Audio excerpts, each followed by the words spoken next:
धारा 3 में जो किसान और मजदूर के साथ में एग्रीमेंट होगा,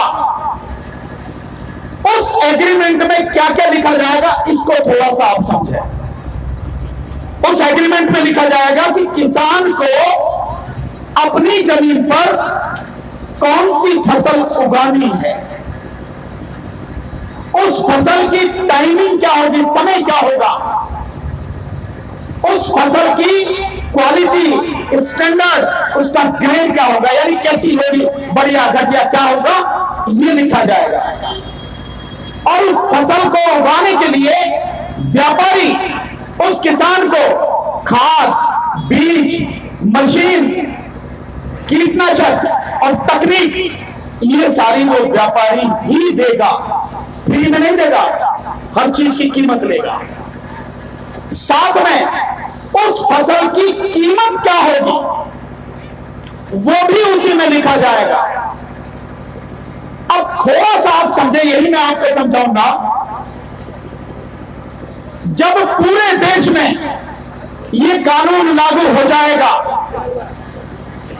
तो किसानों की जितनी जमीन है, उस जमीन पर जो भी पैदा होगा उसका एग्रीमेंट यानी उसका समझौता व्यापारी से हो जाएगा। तो पूरे देश में जमीन पर होने वाला जो अनाज है वो कहां जाएगा, व्यापारी के गोदाम में जाएगा कि नहीं जाएगा। जब सारा अनाज जो देश की धरती पर पैदा हुआ वो व्यापारी के गोदाम में चला जाएगा, तो देश की जो सरकार है वो देश के 82 करोड़ गरीबों को राशन की दुकानों से जो अनाज देती है वो अनाज कहां से लाएगी। जब सारा अनाज व्यापारी के खेतों में पहुंच गया गोदाम में, वो अनाज कहां से खरीद कर लाएगी सरकार। इसका मतलब यह है कि गरीबों को अनाज देने के लिए जो राशन की दुकानों में उसे मिलता है कम कीमत पर, सरकार के पास कोई अनाज नहीं होगा। और सरकार की जिम्मेदारी है 2013 में, यानी अब से 8 साल पहले देश की संसद ने एक कानून बनाया था कि इस देश के जो 82 करोड़ गरीब हैं उनको राशन की दुकानों से 3 रुपए किलो चावल, 2 रुपए किलो गेहूं और 1 रुपए किलो मोटा अनाज दिया जाएगा, क्योंकि वो गरीब हैं। हमारे देश की स्थिति ऐसी है, हमारे देश में भुखमरी से 3 लाख लोगों की हर साल मौत हो जाती है। किसान, लगभग 12,000 किसान हमारे देश में, जो उन पर कर्जा है, जो उनकी बुरी स्थिति है, उसकी वजह से आत्महत्या कर लेते हैं। तो ये जो 82 करोड़ गरीब हैं, मजदूर हैं, सरकार के पास इन्हें देने के लिए कुछ नहीं होगा। सरकार का जो नीति आयोग है, सरकार के जो योजना बनाने वाले हैं, उनका कहना पता क्या है आपके लिए, इनको थोड़े बहुत पैसे दे देना, जैसे हम भिखारी हैं। अबे ये तुम्हारा नहीं, हमारा देश है, हम इस देश के मूल निवासी हैं और तुम्हारे बाप का नहीं है। हमारे विषय में सोच समझ के फैसला लेना। तो ये जो 82 करोड़ लोग हैं, इनको खत्म करना चाहते हैं। राशन की दुकानों पर आपको अनाज ना मिले, ये योजना है इस 3 कानूनों के अंतर्गत। लेकिन कहा जा रहा है केवल किसानों के लिए, और किसानों का भी नाम लिया जा रहा है। ये कानून बने हैं इस देश के बड़े बड़े व्यापारियों के लिए, केवल उनके लिए। सारे रास्ते जो व्यापारियों के बंद थे, किसान की जमीन को हड़पने के, किसान के अनाज को लेने के और इस देश में महंगाई बढ़ाने के, वो सारे रास्ते सरकार ने व्यापारियों के लिए खोल दिए और गरीबों के लिए बंद कर दिए। इसलिए इसका सबसे बुरा असर गरीबों पर पड़ेगा। इसलिए यह मत सोचना कि यह कानून केवल और केवल किसानों के लिए है, नहीं। हम सबके लिए है, हम सबको खत्म करने का कानून।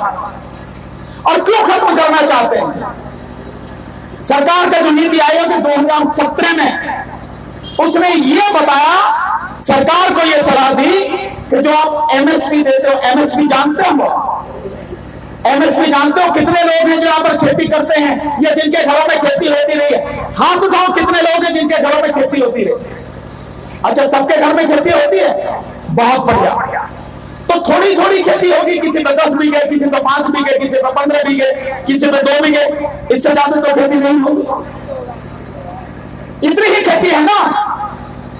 तो ये जो एमएसपी है, यानी न्यूनतम समर्थन मूल्य, जैसे आज की तारीख में गेहूं का न्यूनतम समर्थन मूल्य है 1975 रुपए। ईमानदारी से अगर आज की तारीख में गेहूं का समर्थन मूल्य होना चाहिए, जिस कानून, जिस नीति के तहत यह समर्थन मूल्य तय होता है, जो होना चाहिए, इस सरकार ने भी अपने एजेंडे में माना। गेहूं का समर्थन मूल्य 3100 रुपए क्विंटल आज की तारीख में होना चाहिए, लेकिन नहीं है। जो चावल 1868 रुपए या 1880 रुपए समर्थन मूल्य है, उसका समर्थन मूल्य 3000 रुपए प्रति क्विंटल होना चाहिए, लेकिन 3000 तो बहुत दूर की बात है। जो 1868 रुपए है ना क्विंटल, वो भी किसान को नहीं मिलता। धान का मूल्य कितना मिलता है? 1000 रुपए, 1100 रुपए क्विंटल। सरकार को यह मूल्य दिलवाना चाहिए था। तो जो सरकार के सलाहकार हैं, उन्होंने कहा इस एमएसपी को बंद करो, इस एमएसपी से बाहर निकलो।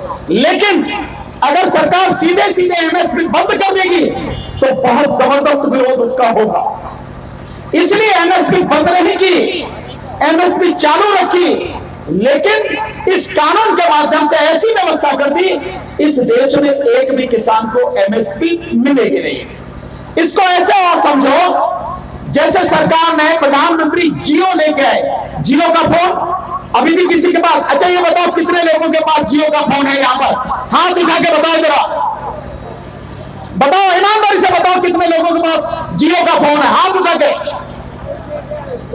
अगर तुमने शाम तक ये जियो का सिम निकाल के तोड़ कर नहीं फेंका तो तुम भी इस देश के और इस आंदोलन के गद्दार कहे जाओगे। ये जियो यानी रिलायंस, ये अंबानी, ये अडानी, ये देश के गद्दार हैं। इनकी कोई चीज नहीं खरीदनी है और इनका फोन इस्तेमाल नहीं करना। निकाल के फेंको ये सिम और दूसरा सिम लो, चाहे एयरटेल का हो चाहे वोडाफोन को। जो देश को तबाह करना चाहता है, गरीब को तबाह करना चाहता है, हमारी जेब का एक भी पैसा हम उसकी जेब में नहीं डालेंगे। इसका प्रण बताओ सबको, बहिष्कार करना इनका। ये सारी की सारी जो चीजें, सारे षड्यंत्र चल रहे हैं। तो जियो जब प्रधानमंत्री ने लॉन्च किया, उसने एयरसेल को, टाटा डोकोमो को हटाया नहीं था, किसी को बंद किया। जिस समय जियो लॉन्च हुआ, इस देश में लगभग 12 मोबाइल की कंपनियां थी, लगभग 12-13। आज कितनी है? 3। वोडाफोन और आइडिया एक हो गए। तो एक तो वो है और एक एयरटेल और तीसरा जियो। बीएसएनएल भी जो सरकारी है, जो सबसे बढ़िया था, सबसे बड़ा था, वो भी बंद हो गया। तो बंद नहीं किया उन्हें, लेकिन जिस तरह से जियो को लाए और जियो में फ्री में जो दिया, उससे फ्री लालच जो दिया, उसके माध्यम से सब कुछ खत्म हो गया। ठीक इसी तरह से इस कानून के तहत एमएसपी को बंद नहीं किया। प्रधानमंत्री कहते ना एमएसपी थी, एमएसपी है और एमएसपी रहेगी। मंडियां थी, मंडियां हैं, मंडियां रहेगी, लेकिन कुछ भी नहीं बचेगा। ये कानून लागू हो जाएगा। प्रधानमंत्री धोखेबाज है, झूठ बोलने वाला इस देश का सबसे बड़ा, अगर झूठा कोई है तो देश का प्रधानमंत्री है। इसके उसकी बात पर विश्वास मत करना। इस बात को समझ लेना है आपको। जो एमएसपी आपको बताई ना, एमएसपी